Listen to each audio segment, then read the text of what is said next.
Everyone, সেদিন ছিল আমাদের অ্যানিভার্সারি। আসলে সবাই মিলে যে আমরা এই ছোটোখাটো বিষয়ে এত আনন্দ করতে পারে আসলে ভাবাই ছিল না। আর সত্যি কথা বলতে আমাদের অ্যানিভার্সারিটা সেরকমভাবে কোনো বছরই পালন করা হয়ে ওঠে না।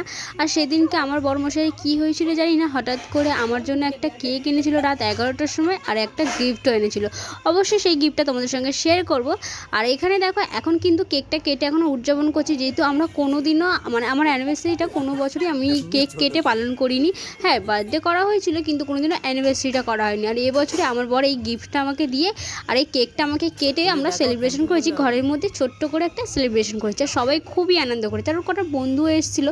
আর সত্যি কথা বলতে ওর বন্ধুরাও খুবই মজার। আসলে আমাকে অ্যানিভার্সারি উইশ না করে ওরা কিন্তু হ্যাপি বার্থডে উইশ করে দেয়, তাই নিয়ে খুব হাসাহাসি হচ্ছিলো। আর এখানে দেখো গিফট আমি এখন আনবক্সিং করছি। এই গিফটে আমাদের কী আছে বলো তো? এই দেখো, এই মোবাইল ফোনটাও আমাকে গিফট করেছিল। আর তোমরা বরের কাছ থেকে প্রথম পাওয়া গিফট আমার ভীষণ ভালো লেগেছে। তোমাদের কেমন লাগলো অবশ্যই কমেন্টে জানিয়ে। ভালো লাগলে লাইক দিও। বাই।